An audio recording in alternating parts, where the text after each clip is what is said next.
I believe your musical background wasn't entirely rock and roll. No, I had played, by this time I've played just about everything, but I wrote a symphony and some string quartets in the 70s, and I did a lot of classical playing when I was 18 or 19, and kind of at the beginning of the 60s. So I've done a little bit of everything. Talk about Big Brother before Janice joined. What was your original vision of the band different to what it became after she joined?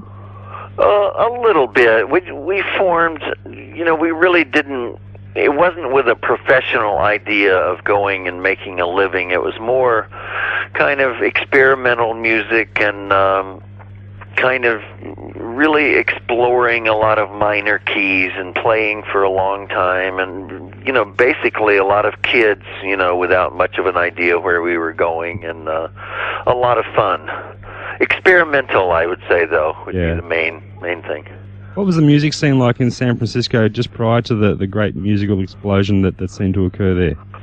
Well, it was on the tail end of a folk era. There were a lot of there was a lot of folk music going on. We were all studying Alan Lomax, who had made a lot of field recordings in Southern America in the 30s and 40s. And also the beatnik thing was, we all wanted to be beatniks. That's what we were trying to be. And they listened to modern jazz. They listened to Charlie Parker and people like that. And that's what we wanted to do also. I would say those... Pardon me? No, go ahead. You're right. I'd just say those two strains, a real strong interest in authentic folk music, including some Australian tunes, I might add, and an interest in modern jazz. Was there a particular point where you could feel a change happening? Let's see. It was kind of inchoate through 1965. And along in there, I could feel little murmurings of what was to come. Although I don't think any certain point. It was just kind of a continuum through 1965, 66. Sort of crept up. Yes. Yeah. But how was the feeling between bands in San Francisco? Was it a competitive scene? No, not at first. It was more like we're all in this together, and in fact, it was really with the audience was the same. There, in very many of the very early concerts, kind of the musicians and the audience would be literally on the same level. There wouldn't be a stage or any kind of riser, and you had the feeling that someone could stand up and come out of the audience at any minute and take an instrument and play it. And in fact, that's kind of what it was like. We would very often pass the instruments around the room and, just to keep it on kind of a non-ego, non-competitive level. We were actually aiming for that. And that went on for a couple of years. About the time that Janice came in 1966, in spring of 1966, that was tending to unravel because the bands became more and more specialized. How aware of you of Janice's talents were you before she joined the band?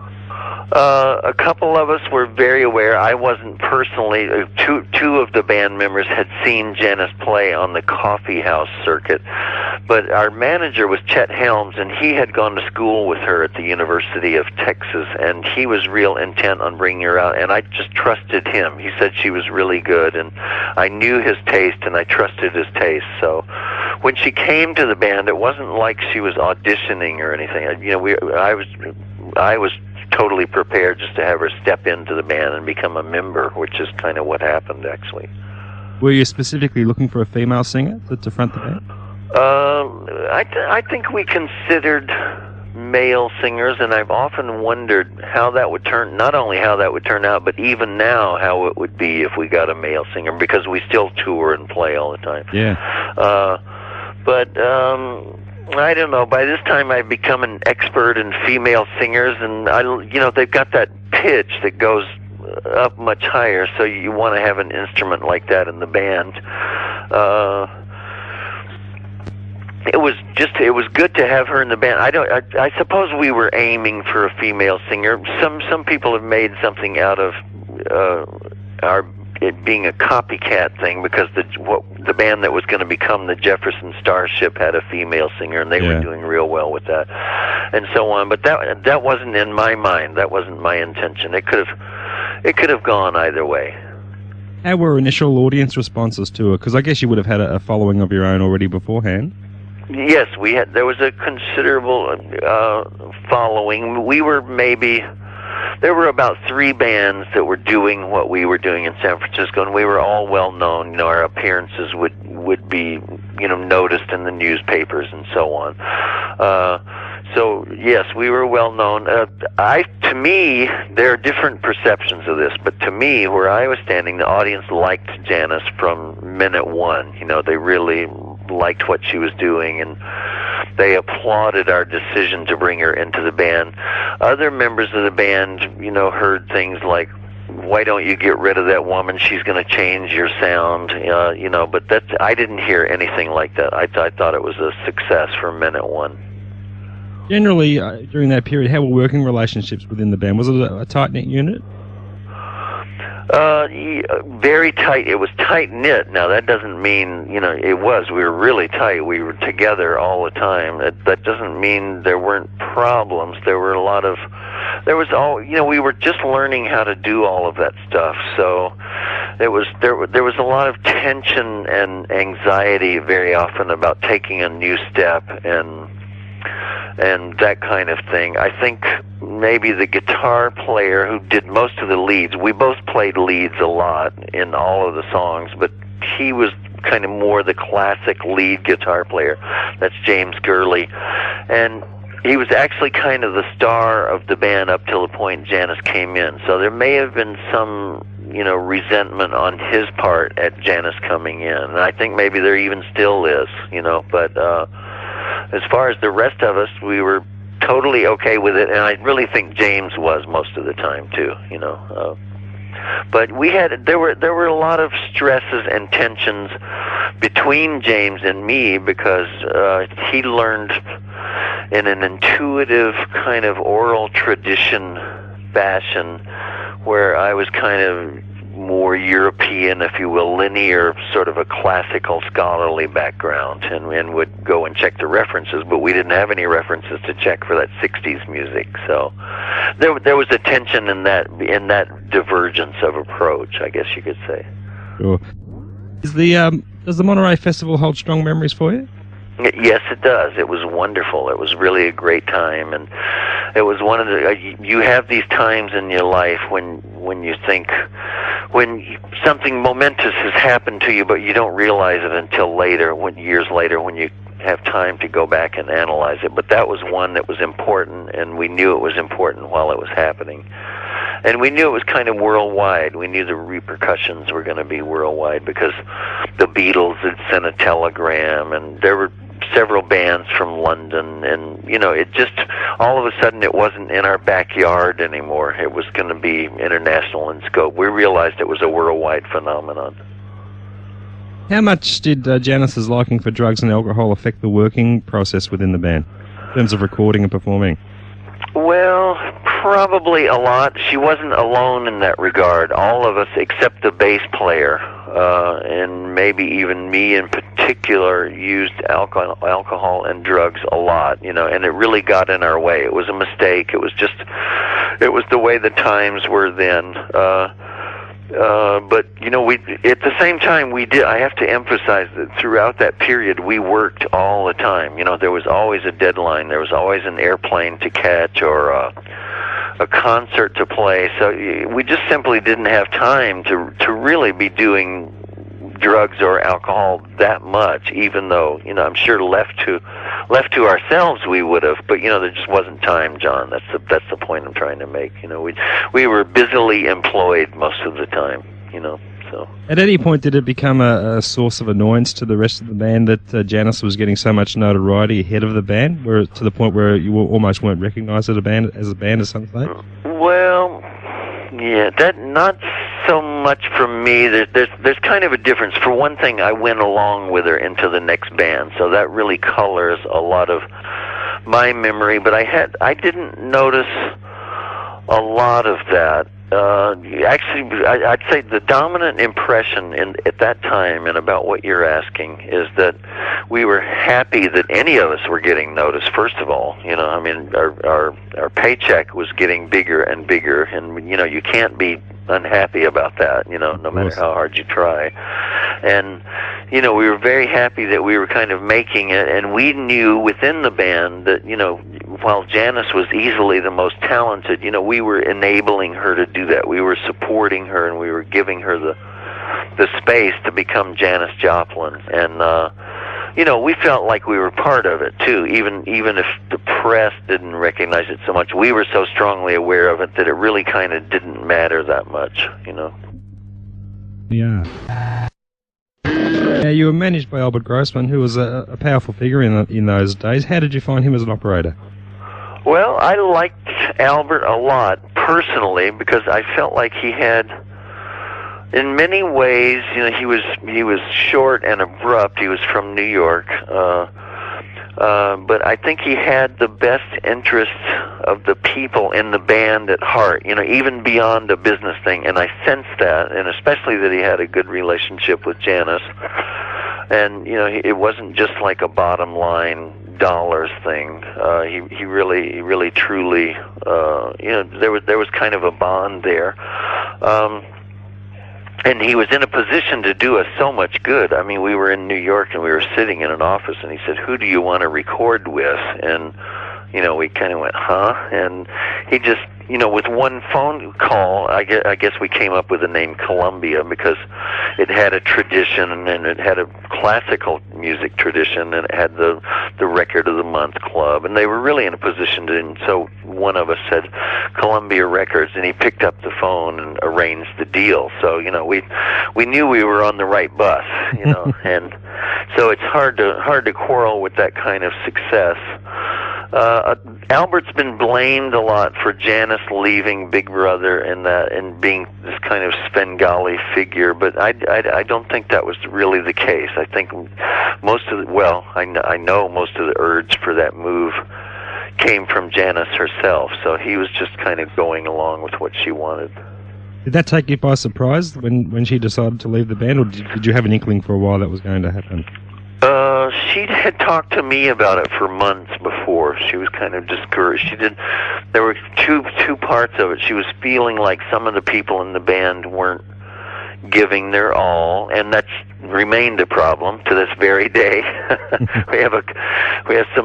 There's a little bit of laziness in the band, and she felt that, and also she felt that the band wasn't being creative enough in writing a lot of new songs. What she wasn't taking into account is that we didn't have time. We were playing all the time. There was no time. You need to sit at home for a while to write material, and none of that was being written. She was going, it's becoming stagnant, and it's not creative anymore. I'm going to have to leave. And she had been talking to me like that for months, and it finally got to the point where I just said, well, I'll help you form a new band. I mean, I know I'm not going with you. I'm going to stay here with Big Brother, but I'll help you. We'll call guitar players and see who you like. And she liked that a lot. And, that I wasn't coming down on. I mean, I understood why she wanted to move on, even though I now think it was a big mistake for both of us to leave. But, she wanted to move on, so I was going to help her, and that impressed her enough that she asked me to come along finally. Was that a tough decision for you to make the move? No, it should have been a tough decision. It was the wrong decision to make. It was the wrong decision for her to leave the band, and it was the wrong. It just wasn't time. I mean, she and I promptly got lost. We tried to form this big band, and neither one of us really knew how to do it, and probably didn't even want to do it. It was we both should have stayed with Big Brother a lot longer, I think. In fact, I think it's really possible that she'd still be alive if she would have stuck with the band a little longer, because it was a family for her. Oh, really? Yeah, it was. The bass player didn't do drugs at all in Big Brother, and we kind of looked up to him, might be a strong way of putting it, but we respected his opinions, and we wouldn't do drugs openly around him, and it kept us out of jail, I think, and had all kinds of beneficial effects, and I think one of them would have been if she would have stayed with the band, there's a strong chance she wouldn't have got so carried away. Regardless of that, musically, how do you look back on the other band? I think that's the Kozmic Blues Band that came up. Yeah.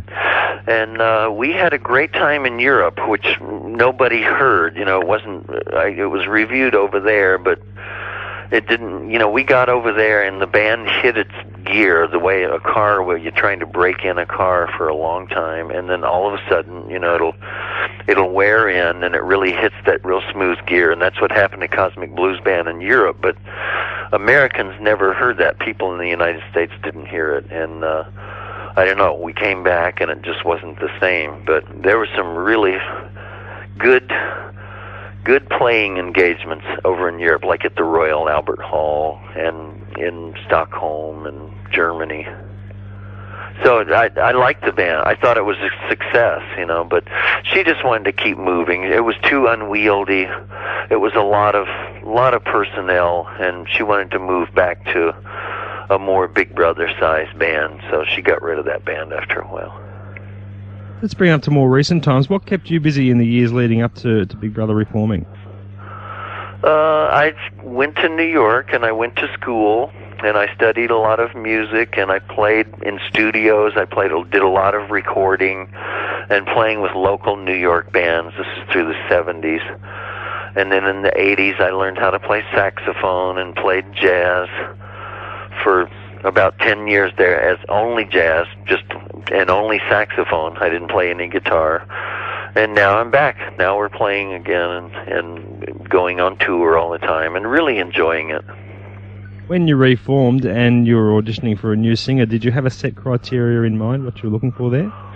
No, just so that it wouldn't be like Janice. We didn't want to do that Beatlemania thing, or because you can't do it. It's impossible, first of all, and we didn't want to play in the kinds of places where that would be done. So, no, we were trying to find a good singer, and we did. We found a couple of them over the years. We found Michelle Bastian, and she was real competent.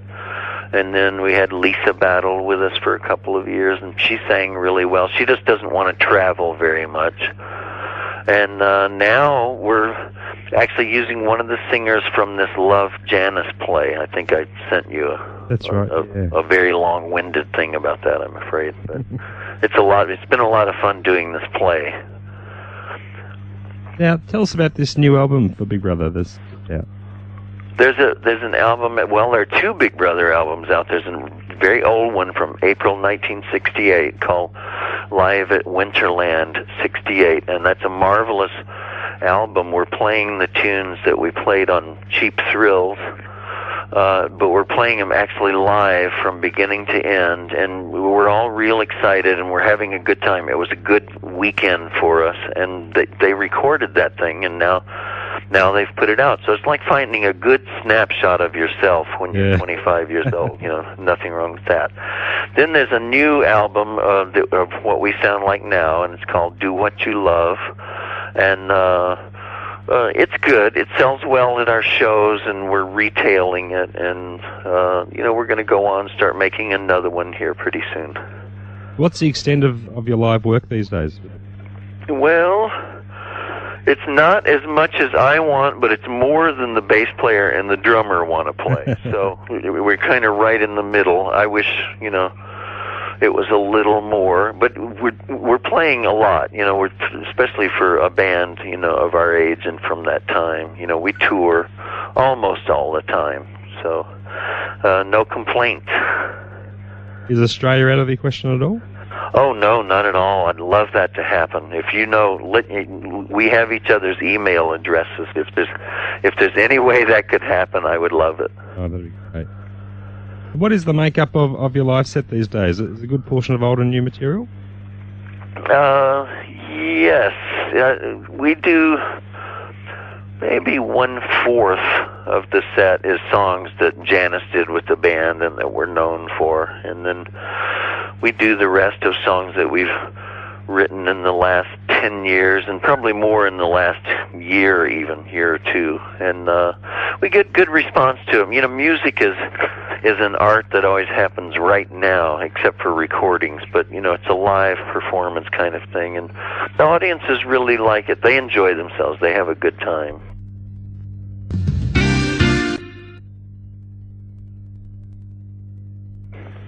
Now let's talk about this play that you've been involved with. I believe it's based on Janice's letters to home.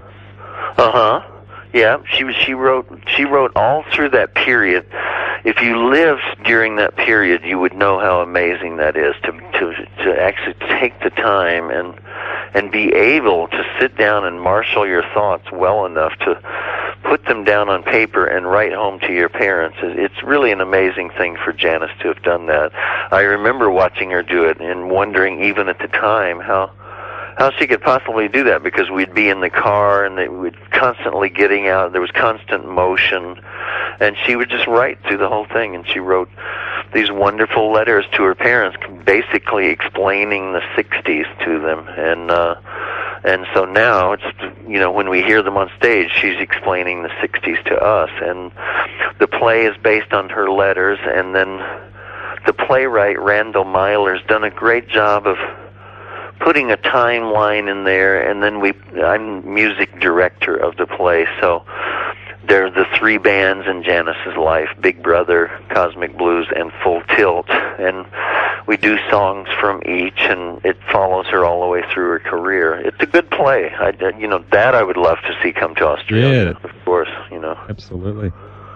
Now, something else you've been involved with is some lecture video sessions, I believe, involved at universities and cinemas. Yes. How does that work? That's a lot of fun, because of course you're reaching people in their undergraduate days, when they're 20s, teens even, and there's a lot of interest in that period now. I don't know how long that'll last, but the way the cycle of culture is going right now, young people have a whole lot of interest in the '60s, and we show video clips, actually film clips that have been remade over into video, and play some songs and answer any questions from the students. And the questions are always interesting and good. They're truly curious, and they're curious in a meaningful way about what happened then, and how much of it is true and how much is false and how much is hype, and you know what it really meant to us. So it's real stimulating to go out and talk to these people. Now, I believe also there are some motion pictures in the wind about Janice's life. What input have you guys had into those, if any? Well, quite a bit. They are not. They're in turnaround right now, is what Hollywood calls it. If you were in turnaround, it would mean you were looking for a job, you know. Okay. And basically it means they can't get off the ground. The scripts aren't real strong. I've read both of them. There's a company on the West Coast in Hollywood and one on the East Coast, and we signed with one on the East Coast. Whichever one it finally is, we will do the consulting work on. You know, they want to talk to us, but it's going very slowly, which it usually does with film. It's hard to get a film made. It costs an unconscionable amount of money, you know, and millions and millions. I mean, $10 million is like a cheap film, you know. So it's just really hard to, even for the larger studios, and people are afraid to make decisions. It's just a long way of saying it's very hard to tell what's going to, you know, when or if indeed a film will ever be made. Now, apart obviously from 30 years experience, what else would you say differs today's version of Big Brother to the band that was going around in the 60s? It's much calmer now. We understand a whole lot better what we're doing. In the 60s, we were kind of, what gave the period its verve and vitality was we were kind of making it up as we went along. But now we've done that, you know, and we know what it's like. So we know what has to be done. So it's much more efficient and much more directed and focused and calm. Because of that, we can relax a lot more with it. But then, of course, it loses that bite that it has when you're young and you don't know what's going on and you're charging off madly in all directions. So. Okay, Sam, look, before we wind up, what else is on your schedule for the rest of the year? Well, I hope this Love Janis play goes on. I really hope it does. It's got a good, it could be a play about anyone. It just has a good message, kind of something to take away good about what happened then in the 60s, and that it's possible to be revolutionary and yet stay connected to your roots and keep a sense of tradition going too. That's a real important message, and so I'm hoping that thing goes on. We're hoping it goes around the country. We're hoping it comes to Australia, just whatever will happen with that. And I write all the time. I don't know, I'm not going to be writing a book here, but I write for magazines, and I enjoy that, and writing songs, and just continuing, having a good time. Terrific. We're glad you are. Listen, thanks again for your time, Sam. Much appreciated. Thank you, John. Really a lot. Thanks a lot. Great to hear that Big Brother is still going around and still going strong. Thank you. And we certainly hope we do catch you down here in the near future. Yes. What's the weather like in Melbourne? We're just coming out of a hot summer. Things are starting to cool down. Uh-huh. Really? Okay. Quite pleasant. Well, good. It's a nice time of year. Well, thank you very much. Thanks again, Sam. You take care. All right. Stay in touch. Bye-bye.